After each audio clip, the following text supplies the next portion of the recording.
Traffic suspension following road collapse in Shamshui-po. All typhoon signals in the city have been taken down. China's homegrown C919 plane visits Hong Kong again.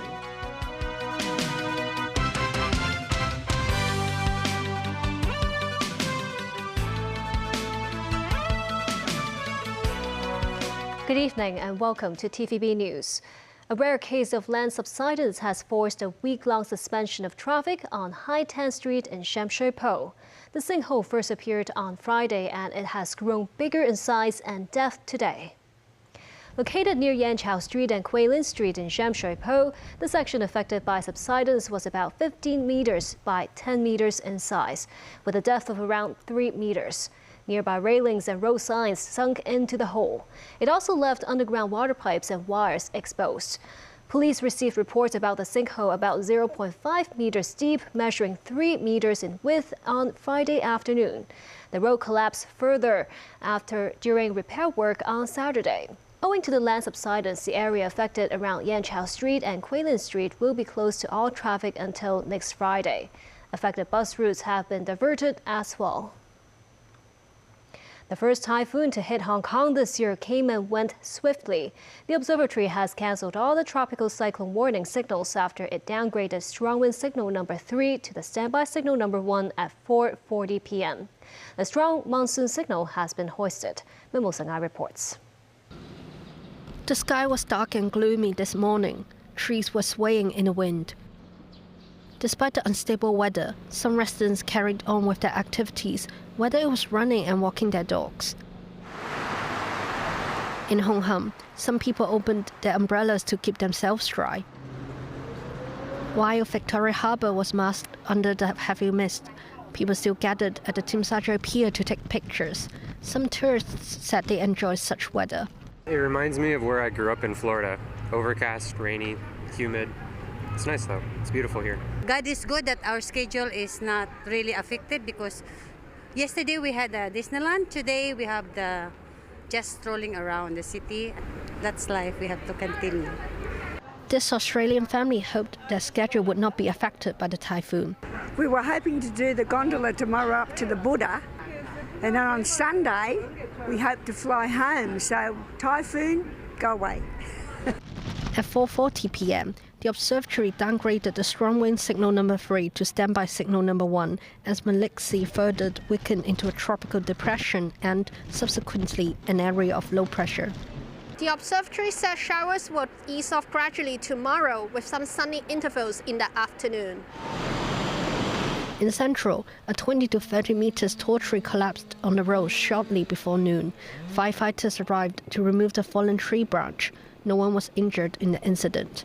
News 9, TVB News.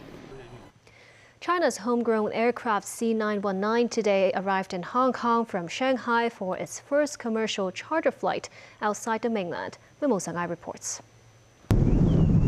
China Eastern Airlines C919 aircraft arrived in Hong Kong after leaving Shanghai Hongqiao International Airport this morning. This was the second time the C919 visited the city since December last year. It is the fifth C919 plane to join the China Eastern Airlines fleet. Meanwhile, 120 passengers from Hong Kong were ready to board and experience a C919 charter flight. The destination was Shanghai, where they will attend an exchange program. Chief Secretary for Administration Eric Chen was at the airport. He hoped the students can learn more about the country and its development when they are in Shanghai. The boarding process started at 12:40 p.m., while the plane took off at 2 p.m. The student said she saw that humidifiers were installed in the aircraft and described the feature as a considerate design, while another student said he thinks the C919 seats are just as comfortable as other planes he has taken. He said it is a rare opportunity to ride on a mainland homegrown aircraft. At 4 p.m., the aircraft arrived in Shanghai. The plane received a water salute. C919 started its first commercial flight in May last year, and China Eastern Airlines currently has 6 C919 planes. The number will be increased to 10 this year. News 9, TVB News. 67 people, including 19 Indonesian and Filipino domestic helpers, have been arrested on suspicion of money laundering over the past 5 days. They were allegedly engaged in 52 fraud cases involving more than $73 million. The suspects are aged between 20 and 74. All of them hold stooge bank accounts. Police said the suspects were allegedly lured into opening puppet bank accounts for a crime group, with rewards ranging from $1,000 to $2,000. Multiple transfers were also made through these accounts to launder criminal proceeds. One fraud victim from these cases, a 27-year-old male clerk, was scammed $1.9 million. The 170 million government-designated rubbish bags procured for the suspended municipal solid waste charging scheme are distributed to public housing tenants for free starting today. The bags will be handed out over a 6-month period in batches. They include 214 public housing estates with around 840,000 residents. Private residential premises which signed the Waste Reduction and Recycling Charter will be given the trash bags as well. Each household is entitled to receive 20 bags a month or 40 bags every 2 months. Secretary for Environment and Ecology Zhe Qinwen said the move can help promote food waste recycling habits. Wang Tai-sin District Councillor Yang Nok-hin said the lack of food waste processors in the district dampened residents' motivation to recycle. On that, the Environment Chief said the administration will extend the food waste collection area to 200 more public housing estates. Overseas in the U.S., Donald Trump was unrepentant and defiant following the former U.S. president's conviction in his hush money trial. This report from NBC News. Donald Trump, defiant as ever, railing against the dubious history he's made as the first former president convicted of felonies. If they can do this to me, they can do this to anyone. As supporters outside Trump Tower flew a flag reading Trump or death, inside, Mr. Trump insisted he'd wanted to take the stand in his own defense. He had the choice and chose not to. I wanted to testify. The theory is you never testify, because as soon as you testify, anybody, if it were George Washington, don't testify, because they'll get you on something that you said slightly wrong. Then a laundry list of false claims, grudges, and grievances, including against the Democratic prosecutor who won the case against him. It's a very sad thing that's happening in our country, and it's a thing that I'm honored. In a way, I'm honored because somebody has to do it, and I might as well keep going and be the one. The verdict galvanizing the GOP behind him, the Trump campaign saying they raised a massive $35 million online in the hours after the conviction came down. And with Republicans rallying around him, there's virtually no chance he'll be kicked off the presidential ticket. This was a political smear job. This was an attack job. This is what you see in banana republics. I think Trump benefits from this. I think they elected him president last night. I do believe the Supreme Court should step in. Very few breaking ranks, not even Mike Pence, who's refused to endorse his former running mate, calling the conviction a disservice to the nation. Democrats disagree. The American principle that no one is above the law was reaffirmed.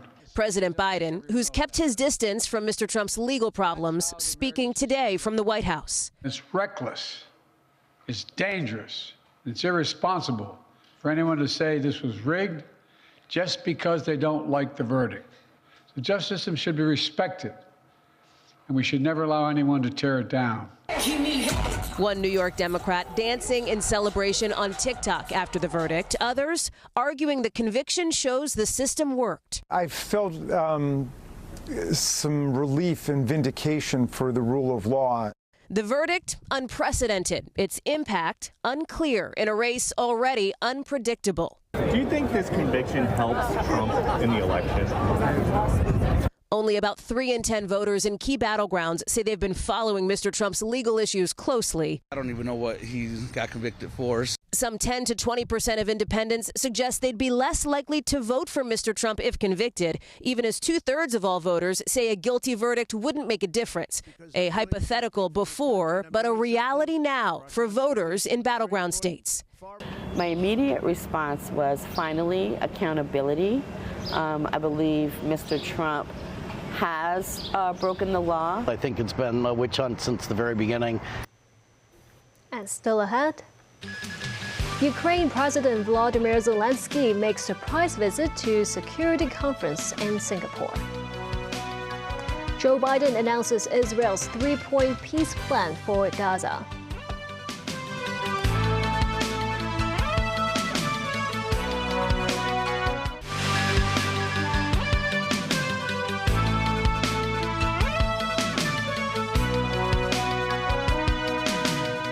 Welcome back.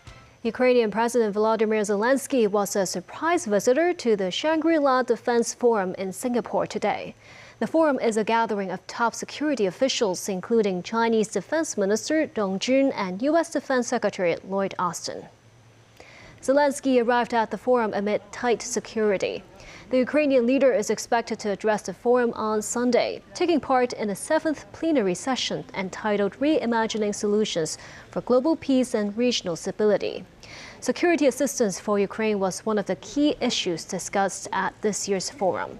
Zelensky is expected to appeal to countries to provide Ukraine with more support in their war with Russia.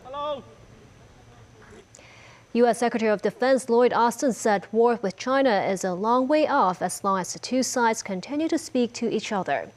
Austin was speaking at the Shangri-La Defense Forum in Singapore. Nasri Karim has more. A day after meeting Chinese Defense Minister Dong Jun, U.S. Defense Secretary Lloyd Austin sought to allay fears of rising tensions between the two countries. Tensions between China, the Philippines and other parties over the South China Sea are among the issues with the potential to provoke conflict. Austin, however, said on Saturday that neither Washington nor Beijing intend to reach that stage. War or a fight with China is neither imminent, in my view, or unavoidable. So leaders of great power nations need to continue to work together to ensure that we're doing things to reduce the opportunities for miscalculation and misunderstandings. Wu Qian, a spokesman for the Defense Ministry, said talks between Dong and Austin were positive and pragmatic. He said the two sides will continue to communicate as agreed by President Xi Jinping and U.S. President Joe Biden during their previous summits. On Friday, Philippines President Ferdinand Marcos Jr. spoke about the numerous confrontations between Chinese and Filipino vessels over the Renai Jiao Reef in the Spratly Islands claimed by a number of countries. If a Filipino citizen is killed by a willful act, that is, I think, very, very close to what we define as an act of war, and therefore we will respond accordingly. Dong earlier said that China is willing to hold discussions with the Philippines. Austin said the U.S. support for the Philippines is ironclad and all sides are trying to avoid conflict. What we are doing and what we continue to try to do is to make sure that that doesn't happen. And by increasing dialogue between major powers and making sure that countries are working together to promote freedom of the seas and freedom of the skies, that will narrow the possibility that this happens. Australia's Defence Minister Richard Marles, meanwhile, called on Beijing to maintain the global rules-based order.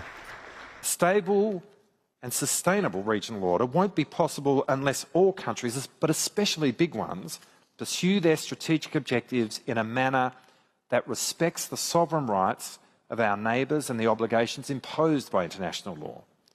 And that's why we must pay attention to China's strategic behaviour and the signals that it sends. The spokesman for Beijing's Ministry of Defense earlier said that after the meeting between Dong and Austin, the U.S. gained a more thorough understanding of China's stance on highly sensitive issues such as the Taiwan and the South China Sea, which Beijing believes is beneficial for both parties. Nasri Karim, TVB News. Speaking at the White House, U.S. President Joe Biden has detailed a three-phase deal proposed by Israel to Hamas.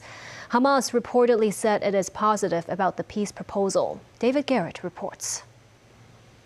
A plan for peace in the Middle East and hope for a lasting truce between Israel and Hamas. Israel has offered a comprehensive new proposal. It's a roadmap to an enduring ceasefire and the release of all hostages. Biden says the three-phase plan is with Hamas to consider, and they are said to hold a positive view. Here is the three-part proposal. The first phase sees a 6-week full and complete ceasefire, the withdrawal of Israeli military from populated areas in Gaza, the release of women, the elderly and wounded hostages in exchange for hundreds of Palestinian prisoners. At the same time, Palestinians will be able to return home in all areas of Gaza, including the north. Substantial aid would surge into the enclave. With negotiations continuing between Israel and Hamas, the second phase would see all remaining hostages released and the ceasefire become permanent. Phase 3 sees the return of the bodies of dead hostages, a reconstruction plan for Gaza and a long-term political solution. During the 6 weeks of phase 1, Israel and Hamas would negotiate the necessary arrangements to get to phase 2, which is a permanent end to hostilities. Now, I'll be straight with you. There are a number of details to negotiate to move from phase 1 to phase 2. Israel will want to make sure its interests are protected.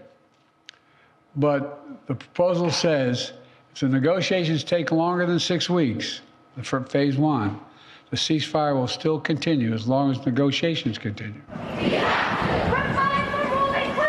High school kids in New York walked out of class to protest that the war must end immediately. For many in the US and around the world, American brokered peace talks have taken too long. In Gaza, this hospital in Khan Yunis is a shell. Israel has routinely ransacked medical facilities, saying Hamas used them as human shields. Health officials say more than 36,000 Palestinians have died since October. Biden says it's time to stop the death and destruction. That's the offer that's now on the table. And what we've been asking for. It's what we need. The people of Israel should know they can make this offer without any further risk to their own security because they've devastated Hamas forces over the past 8 months.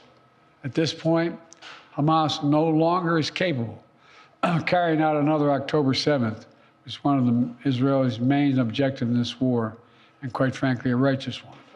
Israeli military released video said to show troops locating and destroying Hamas tunnels in southern Gaza. Rafah was the group's last stronghold, according to the IDF. With their capabilities reduced, Hamas are being urged to accept the plan. It's time for this war to end, for the day after to begin. Thank you very much. David Garrett, TVB News. This coming Thursday is the 80th anniversary of D-Day, the June 6, 1944 invasion of Normandy, France by Allied troops that marked a turning point in World War II. On Friday, more than 60 World War II veterans took off from Dallas to France, where they will take part in ceremonies marking the occasion. The group ranges from 96 to 107 years old. The American Airlines flight is one of several that are taking veterans to France for the commemoration. The group will take part in a number of ceremonies in Paris. They then head to the Normandy region. Almost 160,000 Allied troops landed at Normandy in a massive amphibious operation designed to break through heavily fortified German defenses. Over 4,000 Allied troops were killed on D-Day itself, including some 2,500 Americans. There's a camaraderie that you don't get anyplace else. We understand one another, you know. 7,000 of my Marine buddies were killed. 20,000 shot up, wounded, put on ships, buried at sea. I want the younger people, the younger generation here, to know what we did. We saved the war. We saved 29,000 Air Force personnel. And the big question throughout America, was it worth it? Yes. We shortened the war, it was over. I believe that, and I'm proud to be a part of it. And that's the news. Thank you for watching.